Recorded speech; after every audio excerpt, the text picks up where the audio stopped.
যখন ফেসবুক ছিল না, যখন হোয়াটসঅ্যাপ ছিল না, যখন ইন্টারনেট ছিল না, যখন ইউটিউব ছিল না, বিকেল হলেই খেলতে যেতাম, সকাল হলে ফুল তুলতে যেতাম, রাত্রি 10টার মধ্যে ঘুমিয়ে পড়তাম।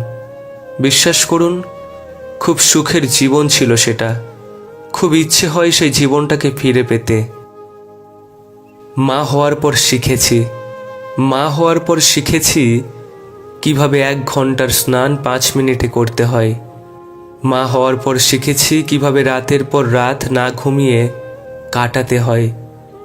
মা হওয়ার পর শিখেছি কিভাবে হাজারো কষ্ট দাঁতে দাঁত চেপে সহ্য করতে হয়। মা হওয়ার পর শিখেছি কিভাবে ঘন্টার পর ঘন্টা খাবার নিয়ে বসে থাকতে হয়। মা হওয়ার পর শিখেছি কিভাবে নিজের খাবারটা না চিবিয়ে শুধু গিলতে হয়। মা হওয়ার পর শিখেছি কিভাবে ভুলতে হয়। আমিও কারো আদরের মেয়ে ছিলাম। মা হওয়ার পর শিখেছি কিভাবে নিজের কিছু ইচ্ছে আকাঙ্ক্ষাগুলোই ফুল স্টপ লাগাতে হয়। একজন ভালো চরিত্রের মানুষ আপনাকে ভালোই ভাববে, আর একজন খারাপ চরিত্রের মানুষ আপনাকে তার মতোই খারাপ ভাববে। যার চরিত্র যেমন, তার চিন্তাভাবনাও তেমন। মানুষ মুক্ত খুঁজতে গিয়ে খাঁটি সোনা হারায়, আর দিন শেষে পায় চকচকে লোহা, যা কিছুদিন পরেই মরিচা ধরে যায়। বাড়ির পাশের লোক মানে প্রতিবেশী নয়, শোনে কম বোঝে বেশি, যা বোঝে তার থেকেও রটায় বেশি, তার নাম প্রতিবেশী। সঙ্গদোষের লোহাও ভাসে। বৃষ্টির পানি পরিষ্কার পাত্রে পড়লে তা পান করার জন্য সুপেয় হয়। নর্দমায় পড়লে তা পান করা তো দূরের কথা, পা ধোয়ার উপযুক্ততাও হারিয়ে ফেলে।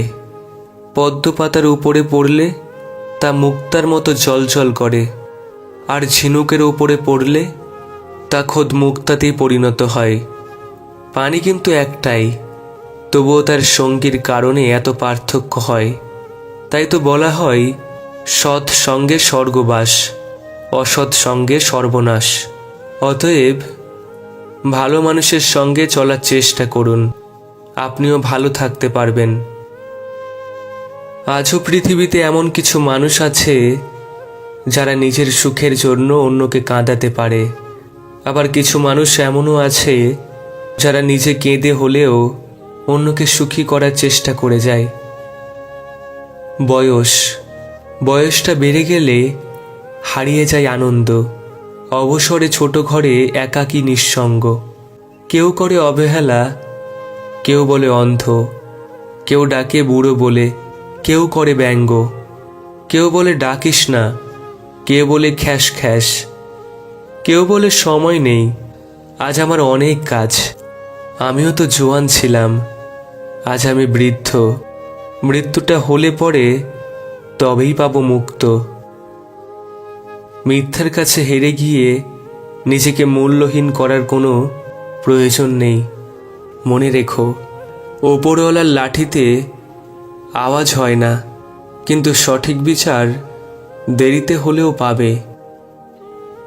পরের ক্ষতির নেশা যদি কাউকে একবার পেয়ে বসে, তাহলে নিজের অস্তিত্ব ধ্বংস না হওয়া পর্যন্ত তার হুঁশ ফেরে না।